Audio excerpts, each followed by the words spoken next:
வணக்கம் நண்பர்களே, சற்று முன் கிடைக்கப்பெற்ற மிக முக்கியமான செய்தி ஒன்று வெளியாகியுள்ளது. அனைத்திந்திய அண்ணா திராவிட முன்னேற்ற கழகத்தின் மிக முக்கியமான நிர்வாகிகள் கூண்டோடு பன்னீர்செல்வத்திற்கு ஆதரவுகளை தெரிவித்துள்ளனர். குறிப்பாக 2026 சட்டசபை தேர்தல் நடைபெறுவதற்கு இன்னும் 5 மாதங்கள் மட்டும்தான் உள்ளது. எடப்பாடியின் செயல்பாடுகள், சட்ட திட்டங்கள் அனைத்தையும் பின்பற்றாமல் தனக்கென பொதுச்செயலாளர் பதவியை தக்கவைத்துக் கொள்வதற்கான ஏற்பாடுகளை மட்டும்தான் தினம்தோறும் செய்து வருகிறார். சரியான கூட்டணி. குறிப்பாக நேற்று உள்துறை அமைச்சர் அமித்ஷா அவர்கள் தமிழகத்திற்கு வருகை தந்திருந்தார். அவர் சிறப்பு நிகழ்ச்சிகளிலும் கலந்து கொண்டார். அப்பொழுது அவர் பேசும் பொழுது பிரதமர் மோடி அவர்களது தலைமையில் தமிழகத்திலான ஆட்சி அமைக்கப்படும் என்று கூறியிருந்தார். இது நிச்சயமாக அதிமுகவின் தொண்டர்கள் எப்படி ஏற்றுக்கொள்ள முடியும்? ஒரு காலத்தில் மறைந்த முதல்வர் ஜெயலலிதா அவர்கள் லேடியா மோடியா என்று சவால் விட்ட காலமும் உண்டு. ஆனால் எடப்பாடி பழனிசாமி அவர்கள் அதை பின்பற்றினாரா? மக்களவை தேர்தலின் பொழுது கூட நிச்சயம் ஒருபோதும் பாஜகவுடன் கூட்டணி அதிமுக அமைக்காது என்று சிறுபான்மையினர்களுக்கு நம்பிக்கையையும் அளித்தார்.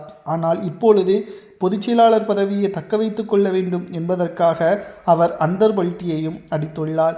ஒருவர் எப்போ வேண்டுமானாலும் கட்சிக்கு ஏற்ப சூழலுக்கேற்ப மாற்றி பேசுவது தவறல்ல. அது கட்சிக்காக இருந்தால் பிரச்சனை கிடையாது. தனிநபருக்காக ஒட்டுமொத்த கட்சியையும் அந்தர்பல்ட்டி அடிக்க வைப்பது சரியா என்று கேட்டால் அது நிச்சயம் மிகப்பெரிய தவறாக பார்க்கப்படுகிறது. எடப்பாடி பழனிசாமியும் அத்தகைய வேலைகளில்தான் ஈடுபட்டு வருகிறார்.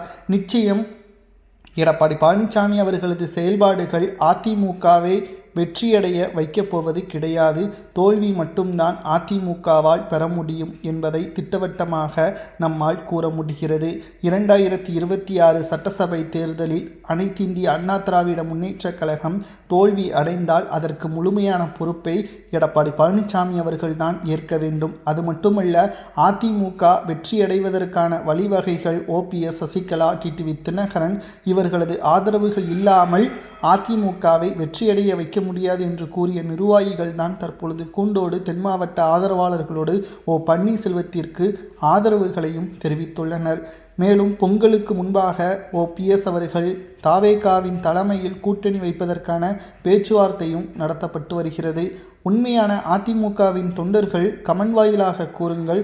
OPS அவர்கள் விஜய் தலைமையிலான கூட்டணிக்கு ஆதரவுகள் கொடுத்தால் அதிமுகவின் உண்மையான தொண்டர்கள் OPSற்கு ஆதரவுகளை கொடுப்பீர்களா என்பதை கமெண்ட் வாயிலாக கூறுங்கள்.